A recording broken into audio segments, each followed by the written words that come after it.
У польскіх гарадах адмянілі канцэрты украінскага гурта «Пошлая молі», запланаваныя на лістапад і снежань гэтага года. Рэч у скандальных заявах фронтмена гурта Кірыла Бледнага. Напярэдадні ён зняважліва выказаўся на адрас польскай мовы, заклікаў палякаў вучыць расейскую і ўступаць у расійскую імперыю. Пазней Кірыла Бледны назваў гэта няўдалым жартам і пародыяй на імперскага расейца. Вось як выглядаў гэты жарт. Знаете, что меня бесит в Польше? Меня бесит польский язык. Я не понимаю, зачем говорить на этом уебанском языке, когда есть русский язык. Я не понимаю, реально. Типа, чуваки, просто выучите русский и говорите на нормальном языке. Просто, я не понимаю, есть же Российская империя, просто вступите в нее, вступите в нее, как раньше, и говорите на нормальном языке, долб***бы. Вот что я считаю, в конце концов. І ўжо цяпер з намі на сувязі Александр Чарнуха, журналіст, пісьменнік, аўтар YouTube-каналу Міністэрства сепультуры. Спадар Александр, добрый вечар. Вітаю вас. Спеваку з Украіны 26 гадоў. Украіна вядзе вайну з Расіяй. Адкуль такія імперскія ноткі ў выказваннях? Мне падаецца, што гэта сапраўды не імперскія ноткі, а няўдалы жарт, таму што трэба ведаць цудоўна вось гэты вайб, які вакол гурта існуе вельмі даўно. Гэта кіч, гэта такі глэм-культура, і мне падаецца, што тут не варта гэта, канешне, ўспрымаць усур'ёз. Іншая справа, што ёсць рэчы, з якіх не варта жартаваць проста цяпер, і кожны дарослы чалавек мусіць гэта ўсведамляць.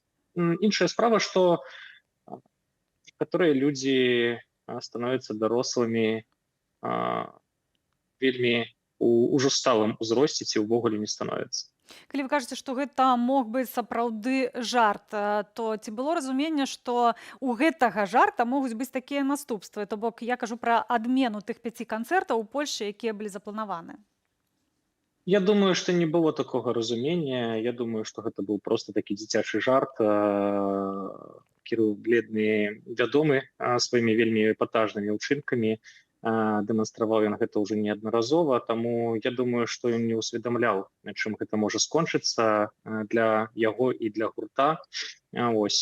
Проста для сваёй аўдыторыі пажартаваў у сваіх сацыяльных сетках.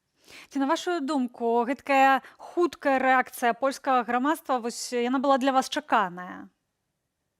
Так, яна была для мяне чаканая, таму што я ўжо зазначыў, што ёсць рэчы, з якіх нельга жартаваць, асабліва калі ты прыязджаеш у чужую краіну, ты мусіш дакладна паважаць людзей, якія тут жывуць, грамадства, дзеля якога ты даеш канцэрты, вядзеш нейкую там камерцыйную дзейнасць і нешта яшчэ.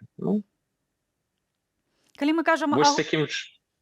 мы кажам агулам пра музычны рынак, які цяпер існуе ў сітуацыі, калі вядзецца поўнамаштабная вайна паміж Украінай і Расіяй, калі кожны фактычна музыка мае выбраць той бок, на які ён становіцца, як гэта ўплывае агулам на музычны свет сённяшні, і расійскі, і ўкраінскі, і беларускі ў прыватнасці? Натуральна, зараз музычны рынок падзелены у адпаведнасці з пазіцыяй музыкантаў, якія яны дэманструюць публічна. І мне падаецца, што гэта натуральны працэс ва ўмовах ваеннага становішча. Ёсць частка музыкантаў, у тым ліку і беларускіх, якія дагэтуль даюць канцэрты ў Расіі. Натуральна, што яны не могуць даваць канцэрты пры гэтым ва ўкраіне ці ў Еўропе ці недзе яшчэ. Ёсць музыканты з выразнай антываеннай пазіцыі, якія даюць канцэрты ў Еўропе. Гэткім чынам працуе і той жа расійскі музычны рынок, і ўкраінскі музычны рынок.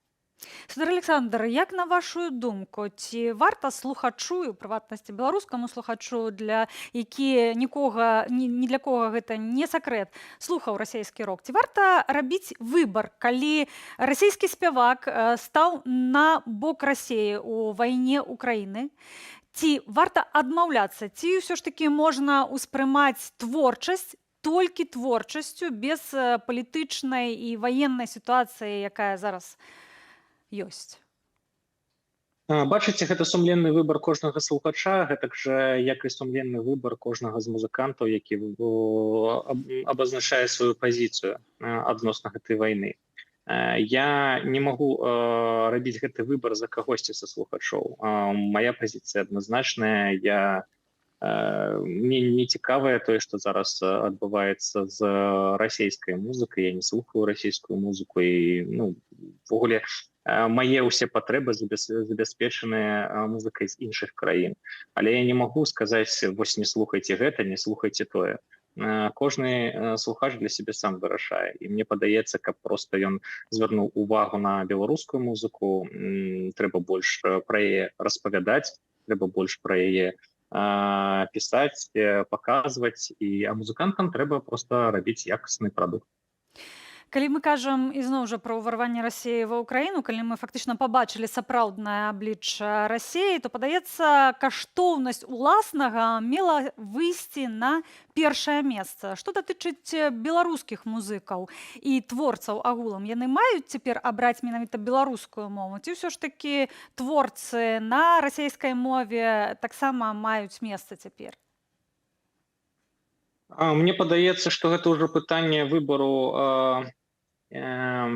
мастацкага, не толькі ідэалагічнага.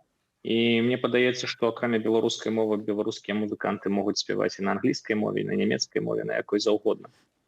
Гэта не робіць іх горшымі ці лепшымі. Уся справа ў тым, якія сэнсы яны пры гэтым фармулююць. Мова не належыць пэўнай ідэалогіі. Мне падаецца, што ідэалогія фармулюе сэнсы. Гэтак жа, як музыканты могуць іх таксама фармуляваць. І калі музыкант з выразнай антываеннай пазіцыяй спявае па-расейску, мне падаецца, што варта даць яму шанец. І агулам, калі мы кажам пра беларускіх музыкаў, натуральна, што мы ведаем тыя праблемы, і гэта ў першую чаргу рэпрэсіі, канешне ж, датычна беларускіх музыкаў. Як, на тваю думку, далей будзе развівацца беларуская музыка? Што гэта будзе? Я могу сказаць, што вось я акурат сёння рыхтаваў новы выпуск для свайго каналу і прыйшоў да высновы, што гэты год вельмі цікавы ў беларускай музыцы. З'явілася вельмі шмат новых музыкантаў, вельмі шмат музыкі цікавай беларускай з'яўляецца менавіта ў межах Беларусі, не толькі ў эміграцыі. Гэта сведчыць пра тое, што нягледзячы на рэпрэсіі, музыканты працягваюць запісваць, працягваюць фармуляваць, і ніякія рэпрэсіі не заціснуць і не заб'юць незалежную беларускую сцэну. Яна будзе жыць. Магчыма, не ў канцэртным, а ў студыйным фармаце, але яна дакладна застанецца і будзе развівацца надалей. Іншая справа, як мы будзем з гэтым працаваць, як мы будзем паказваць людзям гэтую музыку, гаварыць ім пра тое, што ў нас сапраўды ёсць шмат вартых музыкантаў, пра якіх варта ведаць. І ў сувязі з гэтым маё апошняе пытанне: што вас акурат цяпер натхняе, што слухаеце? Вось з апошняга, што я слухаў, гэта выдатная мастачка і спявачка Анастасія Рыдлеўская. Мне падаецца, гэта адно з галоўных адкрыццяў у беларускай музыцы гэтага году. Выдатны гурт «Палынь», які складаецца з удзельнікаў «Петлі прыстрасця» і «Портмане», запісалі выдатны альбом. Ёсць шыкоўны альбом гурта «Сіндром самазванца», у якім яны пераасэнсоўваюць беларускую класіку, класіку беларускага року, гурты НРМ, «Новае неба», гурт Альгерда Бахарэвіча «Правакацыя». Яны запісалі цудоўны альбом кавераў. Шмат чаго могу параіць. Тут просто уже могуць з пальцамі на руках скончыцца. Таму слухайце проста сваё, даведвайцеся пра сваё. Слухайце сваё.